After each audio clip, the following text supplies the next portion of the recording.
It's the winter of 2019. I'm in year 11, it's the school holidays, so you already know what that means.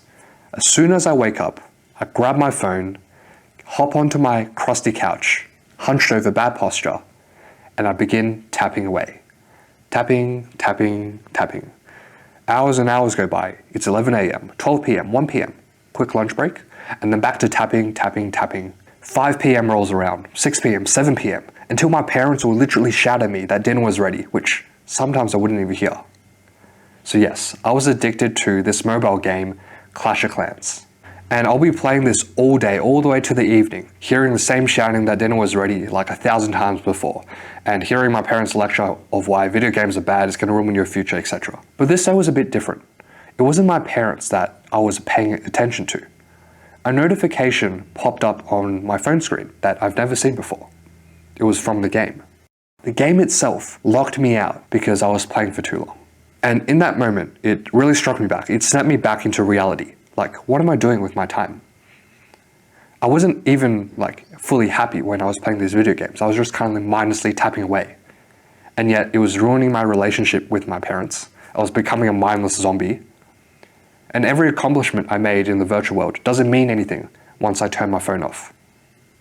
No one cares, to be honest. And it was this realization that I was being addicted to these massive dopamine sources like video games that eventually led me to stumble across the trend that you may have heard about, dopamine detoxing, which is essentially where you try and free yourself from these addictions. My name is Julian, and you may be going through some similar addictions yourself, whether that's video games, social media, junk food, Pornhub. So this video will shed some light on combating these addictions through dopamine detoxing, which I've learned the hard way. Because when my younger self saw this dopamine detox trend popping off, it was all these YouTubers doing these 24-hour challenges, reset your brain. And you probably know this, but deep down inside, I knew that these titles were instantly clickbait. Like, they're just doing this for views. You're not actually going to reset your brain in 24 hours.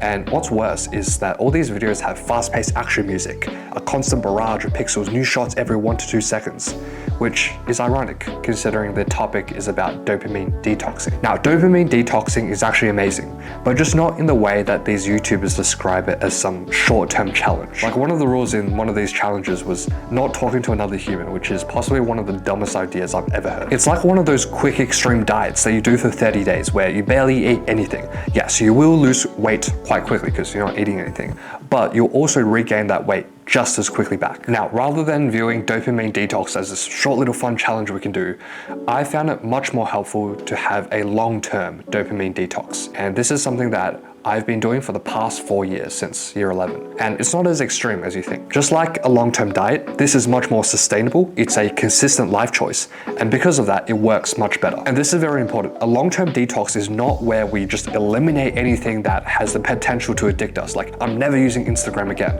But rather, it's about being intentional. So rather than letting these dopamine sources control us, we're the ones controlling them. And being intentional means we can gradually reduce some of the instant gratification activities that deep down we kind of know aren't good for us. I remember when I first tried quitting video games, I would have failed by everyone's standards. I would say to myself, no video games, and then, as you know, an hour later, I'll be back on. But I'm so glad that I had a positive mindset at the time, which was, okay, I am gonna struggle now, but this is how I'm gonna start. A month from now, it's gonna be less than an hour of video games a day. A few months later, it's gonna be an hour a week. Years later, it might be an hour a month. And now that it's been a few years, I can say that I have not touched video games at all. And honestly, just taking a step back from video games or social media or whatever, it's hard to describe in words just how much benefit it has for your mental health.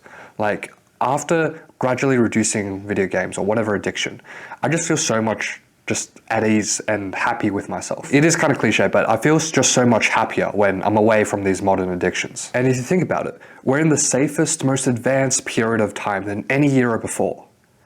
Yet most of us are depressed and unhappy. And one core reason for this is most of our lives are based in the virtual world. And for me, this was the case for the longest time ever, which I'm so glad I took a step back. And the way forward isn't by doing some 24-hour dopamine detox challenge and then wondering why your life still sucks. We're gonna be smart. For example, what would you tell the guy that enters the gym for the first time ever and wants to bench 100 kilos? And this is the exact same case with a long-term dopamine detox.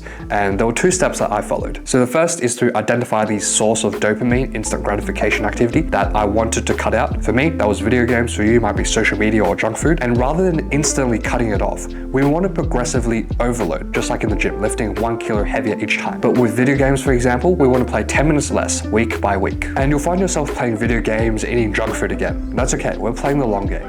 As long as you zoom out and see that you're making progress in your direction, that's all that matters. Because dopamine detoxing isn't some fun little challenge. It is a way of life.